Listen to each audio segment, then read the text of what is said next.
Yes, folks, hello, welcome once again to MoDXtra Games and Collectibles. It's time for another action figure review here on the channel. And as you can see on the screen in front of you right there, today's installment is going to be taking a closer look at the new G.I. Joe Classified series, Road Pig and Rawkus figures. So stick around, I'm going to give you all the ins and outs, ups and downs that you need to know so that if you've been thinking about buying a Road Pig of your own, you'll have plenty of good data and information to make that decision. I'm going to talk you through the packaging, then have a chat about the visual experience of Road Pig and Rawkus, then walk you through the articulation and poseability, have a run through of all the accessories and added value, and then offer up my final thoughts. And with all that said and done, you should know whether this is the figure for you, whether this is the figure for you to splash your cash on. So let's get into it, and let's start by going back in time to visit past Chris as he takes a look at the packaging on the day Road Pig and Rawkus arrived. And here he is, folks. Here is Road Pig then in packaging. Let's have a little chat about the peg presents, the packaging experience, a little something for the mint inbox collectors. And it's the current G.I. Joe Classified series packaging. Got the little carbon fiber motif there. He's a Cobra character, G.I. Joe Classified series on the front. The big window showing off the figure and all the included goodies that I absolutely cannot wait to crack open and get my hands on. Then on the back there, we can see his number 135 in the line. Got the large digital render image there of Road Pig and Rawkus getting into, I don't know, a barney with someone who's approaching the Dreadnok's garage. Got the cheeky little Easter egg here, the teddy bear with the Zorana Valentine's card on it. If you're interested to know what that's all about, go check out my packaging Easter egg video series where I'll explain all these little bits tucked away, at least those that I could track down. Import sticker here. A big shout out once again to In Demand Toys. This is the Hong Kong supplier that they import from. A couple of breakaway windows with some key features highlighted, like his tattoos, the alternative head for his hammer, and the skull, the spiked skull on his shoulder pad there. All the legal bollocks and malarkey across the bottom. And then, of course, we've got the file card to learn more about Road Pig and his specialisms. Let's get zoomed in there so we can learn a little bit about Road Pig together. So on this side here, we've got the bones with the $sign over it. You may or may not be aware, Road Pig, like many of the other Dreadnoks, is a little entrepreneurial in nature, and he's got a little kind of side business on Etsy making novelty dog chews, and he tests them out on Rawkus, see how Rawkus gets on with them, and then sells them on Etsy. Makes a pretty little penny on the side. Then we got this little wrecking ball here. This is to indicate Road Pig's lifelong love of Miley Cyrus. He's a super fan of Miley Cyrus, in fact. He's loved her ever since she used to be on the Disney Channel and has followed her career ever since, seen her live several times, and of course his favourite song is Wrecking Ball. Then we've got the dumbbell here. You may or may not be aware, but Road Pig is actually an Olympian. He recently competed in France in the weightlifting categories. And then finally, this little hand symbol here, this fist, this is to indicate that Road Pig has a little collector in him, a bit like you and I, little collector in him. He collects gloves, would you believe? It's quite a unique collection. He's well known across the sartorial industry, the tailoring industry, for being a fan of collecting gloves. Has a bit of a relationship with Hollywood as well. He rents his vintage gloves out for use in movies. Another little sideline business to help him make a bit of cash on the side. On the side of the package here, we've got this wonderful artwork showing off Road Pig and Rawkus. Road Pig wearing his big heavy metal leathery pig mask thing, and again just towards the bottom there it points out that it's number 135, and then on the other side a repeat of the file card and the mystical QR code to nowhere. And there we go. That's it. That's what I've got for you. So I'm going to go away and get this bad boy cracked open now. Get good and hands-on. Have some man-child playtime with him over the next couple of days just to really understand the figure, pose him up, get him in some shelf displays, mix him in amongst the Dreadnoks to get a good feel for him. So stick around because Future Chris is going to come back to you with the review thoughts in 3, 2, 1... Okay then folks, well here is Road Pig as he came out the packaging. It's time to move into the review section of the video, and I'm going to begin by talking about the aesthetic qualities, the visual experience with the figure. We'll kick off with Road Pig, and then we'll have a look at Rawkus in just a second. And here to start us off is a full head-to-toe look at the figure. Classic example of that G.I. Joe Classified series kind of modern reinterpretation. You can see those vestigial nostalgic elements in there, but they've kind of pushed the limits of those and updated him greatly. So you've got the core fundamentals, the flat top haircut, the shoulder pad, the American football shoulder pads there, the wrist-mounted crossbow. I think the boot pattern is very reminiscent of the old figure, certainly the codpiece. I seem to recall the studded codpiece being accurate, but then they've just loaded him up with loads of extra bits to really contemporize, modernize the figure in the 6-inch form and give it this generation's own look and feel for itself. Let's get him a bit closer so that we can, conduct an inspection of the finer details of the figure. And I'll start by talking about the head sculpt. In the promo photos that we saw, the digital renders and some of the promo photos, he looked a bit derpy, to be honest, and a bit... the head sculpt was possibly the part of the whole figure experience, the visual experience, that was putting me off. But you know what? In hand, much, much better. Really, really like this. Great facial features. Lovely sculpt, really neatly applied paint applications there with the eyes, the eyebrows, the lips. Got this little kind of darker bit of trimming on his hair there underneath his flat top, and this is all sculpted and textured as well, although perhaps a little bit plasticky, could have done with a wash.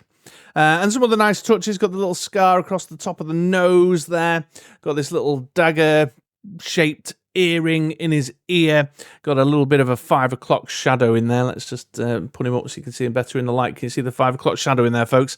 So really lovely head sculpt. The finer detail when you've got it in hand and he's in front of your face is way better than the promo photos led us to believe. And then he's just loaded up with loads of other detail in there. Tons of little sculpted detail and bits of paint applications to really give the figure depth and texture, but in a way that doesn't make him feel too busy, at least not to me. Some might find it a bit busy, I suppose, but I quite like it. It's working for me because it feels symmetrical and balanced as well. So on the shoulder pads here, we've got all the sculpted detail in the shoulder pads with the studs and the paint applications there, like the grey stars. Then he's got the undershirt padding in there as well. Little paint applications on the buckles too, and on the studs over here. So all that finer detail is in there. And then down into the trousers, you can see that theme carrying on. The belt buckle, the little studded belt there. They've painted the the belt loops and all the individual. I don't know, what are those rivets in the cod piece there? You got the little sculpted pig on the belt buckle, then the leathery texture as it goes around the side here to these little pouches and this little belt section there. In fact, if I turn him around, you can see all the individual belt loops and all this studded belt throughout, and more detail on the back of the shoulder pads there. Buckles painted on his little thigh holster here, holding his spare arrows. Although, as you can see, a little bit of QC there. Let's just move that arm out the way of the light. A little QC there. You can see I've got a few arrows that are bent at the top. I'll heat those up and get them back into shape. But as always, I've left it as is for the purposes of the review. But you can see all individually painted. Then you've got that leathery texture in this little quiver thing. Is it still a quiver if they're on the outside? And then the leathery texture in his chaps, and then going right down into the legs, you can see that nice metallic paint job on the knee pads there, including this wonderfully sculpted boar pig here on his left knee pad, and then the brown and the steel toe caps. It's all there, all finely sculpted in. Got the wrist mounted crossbow here as well with some more arrows on it, so the brown and black in there. Tons of detail there. And then, of course, the one in the breakout window on the back of the box. Got the skull on the shoulder pad here. Really great piece of sculpting work. Got these spikes sticking out the skull, and you can see where it's been bolted onto the shoulder pad there. And again, each of those individual kind of bolts have been painted in, but also the fact that they've put this like kind of really dark wash on it just to make it look grimy and like he's literally dug it out of the ground yesterday and nailed it to his shoulder pad. I love it. Then, of course, there's the tattoos. We've got the Dreadnoks across his belly there. Got the certified grade A ham with a little piggy in it with some stars either side on his left arm, and the anarchy symbol in red on his left shoulder. Then on his right arm, we've got the chains going across his bicep there, and then the military-style Dreadnok's insignia on his forearm here. All, again, just adding to the personality, adding to the character. Obviously, these weren't on the original figure. This is, you know, an addition that they've made. Also, I don't think he was tattooed up in the comic books either, to my recollection. So that's all part of the classified reinterpretation of the character there. I'm into them. I know some folks, somebody in the comments of a video on one of the figures I reviewed recently said, oh, they're going a bit over the top with the tattoos, and I can kind of see that. I mean, that is 5 tattoos on the figure, but he is, you know, he's a biker rocker dude, isn't he? You know what I mean? Or even a biker metalheady dude, so it kind of works for me. Then we have Rawkus here. We can see, I don't know if this is a reuse book. I know the tail's new, the little nubby tail, but you can see once again, we got a nice coat on him there with different shades and textures just to reflect the fur on the body. So he's got the white feet and the bottoms of his legs there, the darker wash across the top. And then you can see that fur texture throughout. Got his little collar with his studs in there just to keep him kind of a little bit of continuity, a little bit of uniformity with Road Pig as his master there. And then, of course, this face sculpt. There is a second one that we'll talk about in the accessories section with the growling face and the wild eyes. And boy, do they look like wild eyes. Little scar mark there over his right eye. You can see that we've got the inside of the ears is pink and the teeth are painted white and the paint apps on the eyes, paint apps on the nose. So a lovely piece of work there. I kind of don't like the wild eyes in a way, but I think I don't like them for the right reason, because they do look, you know, wild and aggressive.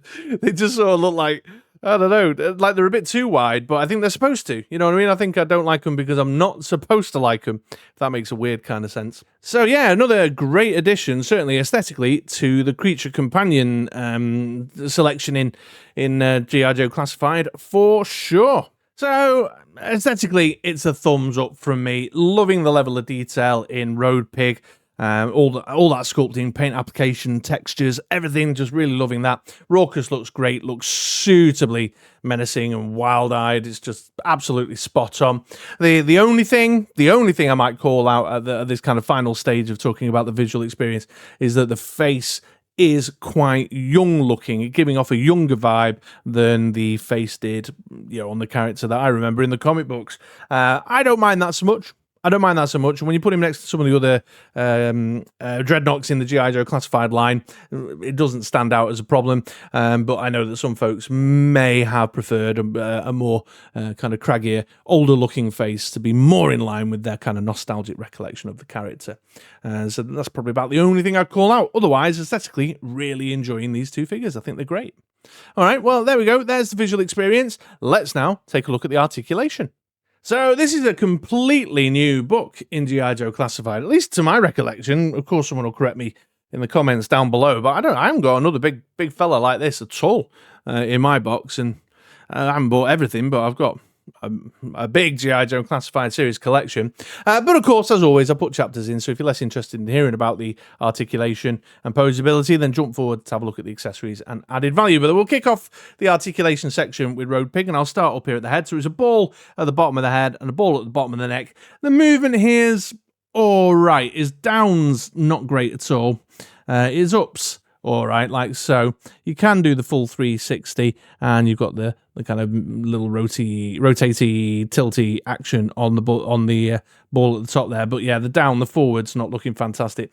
The back of the shoulder pad doesn't get in the way of the articulation there at all. Moving down into the arms, you can see you've got a butterfly joint there, giving you some shuffle forward and back. This left arm's all right, but the right arm, the butterfly joint is a little bit obscured and restricted by the shoulder pad coming down across the top here.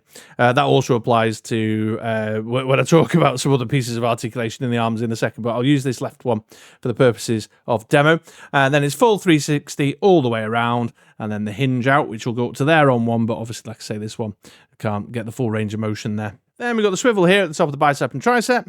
Got a pinless double elbow that'll get you up to there. The sides of his bicep there just gets in the way, really. Yeah, a little bit crunchy too. And then it's the standard pegged-in hands, which have got the swivel all the way around on the wrist. And then these trigger fingers here, you can see they've got the hinge up and down. Then into the main torso, got the barbell joint here at the top, and then the ball joint in the waist. The crunch forward's not great at all. Really, just got a bit of movement there, but not fantastic. You can go back all right, not too bad, but the forward's not fantastic. But you've got a great range of swivel motion in there if you want to get him swinging his hammers, which I'll talk about in a bit, and then a great range of motion in there. Oh, while I'm here, I forgot to mention, belly button's sculpted in, and the nipples are sculpted in. Meant to point that out before. Then moving down into the hips and the groin, it's the G.I. Joe classified drop-down joint there. It's all right. He's a bit chunky, which gets in the way of some of the movement. So his Russian ballet is not too bad, but his forward's really not so hot at all. Look, it's kind of got this weird down and out diagonal kind of thing going on there. Then you've got the thigh cut on the thigh there, giving you some swivel. A pinless double knee that'll get you up to there. Boot cut at the top of the boot line, giving you a swivel there. And then the standard hinge and rockers for the feet. Then on Rawkus, we've got the ball at the base of the head there, which can, swivel all the way around if you were so inclined, but also gives you your up and down and your left and right and all your swivelly stuff. Sorry, that wasn't very clear on the camera, was it? There you go, folks, but you get the idea. Then there's a point of articulation here at the base of the neck, which gives you a little bit more forward and back. There we got that point of articulation there, and on the back legs, on the hind legs. It's on a barbell joint again, so you got loads of sort of swivelly, roundy motion there. Then the legs have got shoulder joints in them. You got what I think is an elbow joint there. Second elbow. And then hinge and rocker on the feet.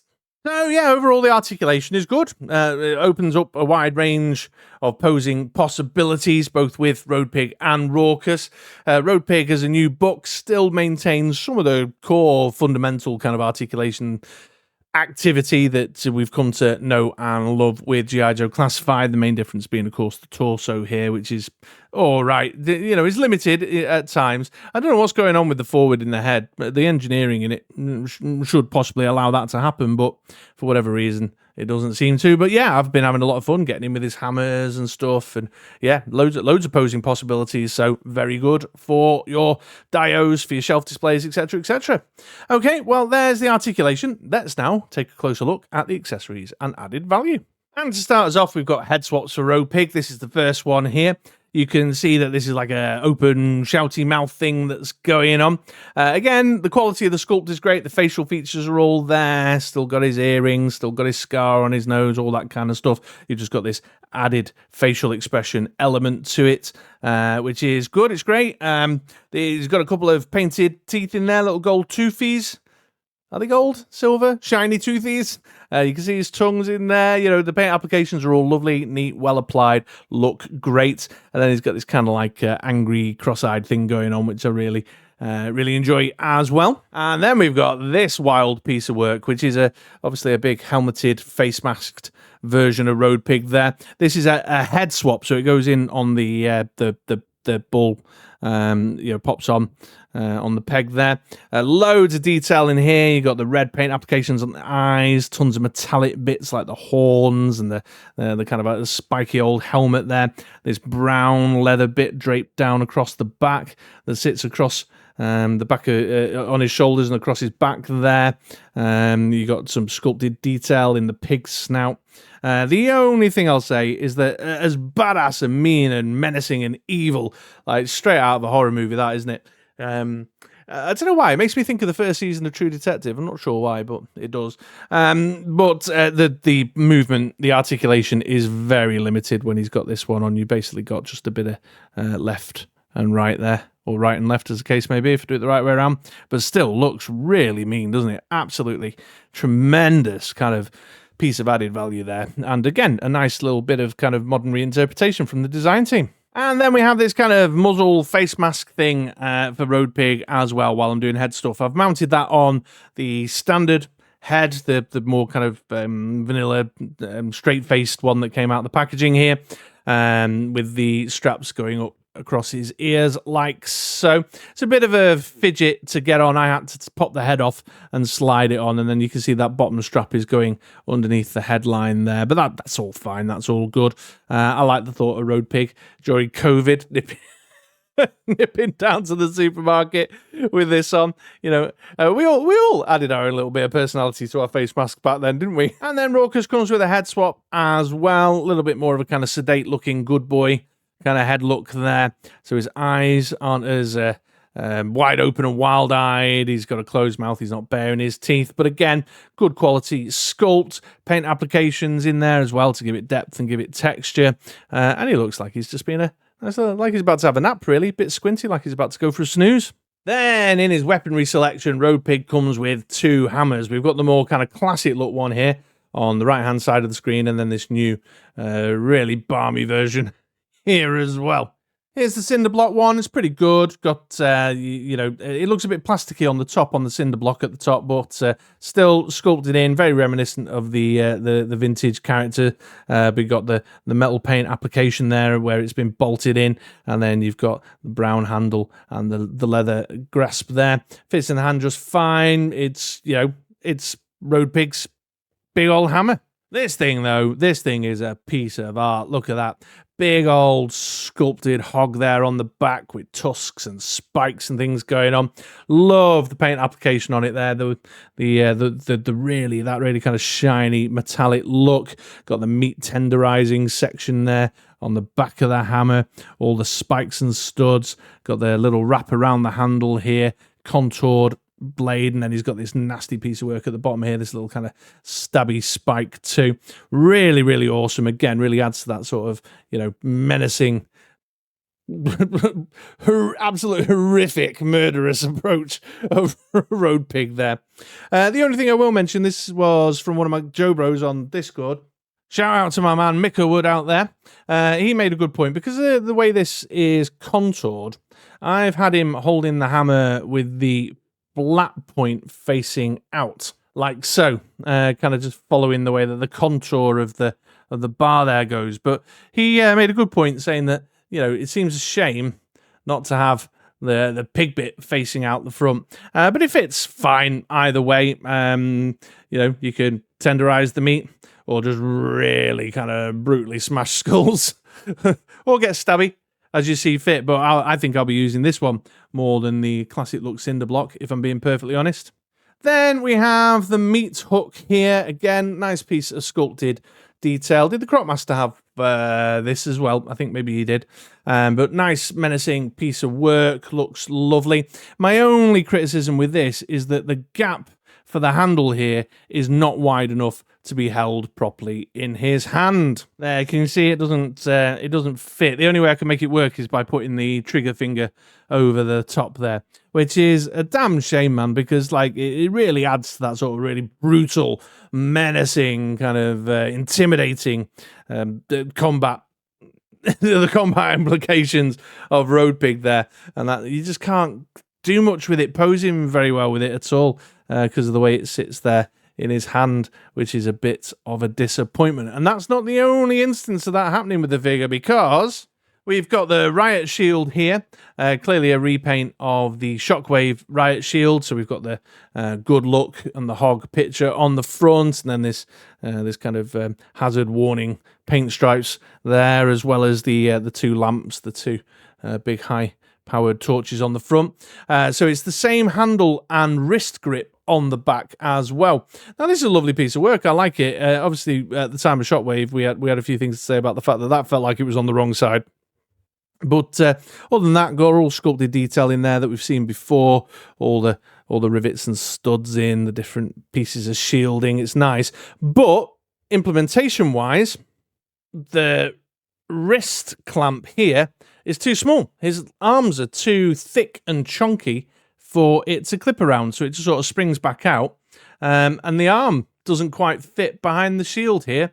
And his hand is too big at the back there on the knuckles for him to hold it flat. So when you're sort of posing him up with it, you have to just sort of be a bit creative and try and hide the fact that he's not holding it properly when you've got it out in front of him. But it does also sort of limit the rigidity of the way he holds it. You know, it drops and stuff. So I found that a bit of a disappointment. And then finally, we've got a closed fist for either hand there in the gloves with the painted fingers, and this time with the up and down hinges on them. So I'm going to give it a thumbs up because it is a great selection of stuff and really does open up your world of possibility when it comes to how you want to pose him, display him, photograph him, etc., etc. All the head swaps for a start are just great additions. Hand swaps, we should be having those as standard with every single G.I. Joe classified. Rawkus's head swap looks great. 2 hammers, who could ask for more? Just a bit disappointed with the implementation with the meat hook and the shield. The curse of reuse, I suppose, there is the problem because they're obviously designed for figures on other books with smaller hands and smaller wrists. But overall, it's a good selection. You definitely get your money's worth in the 2-pack for sure. So yeah, there you go. There's all the accessories and the added value walked through. Let's now take a quick look at Road Pig and Rawkus next to some other G.I. Joe classified figures, shall we? Okay, folks, well, here's Road Pig next to Naugahyde, the other kind of Dreadnocky bruiser type, and of course, both use the same tattoo parlor, tattoo artist. Here he is with his one true love, Zorana.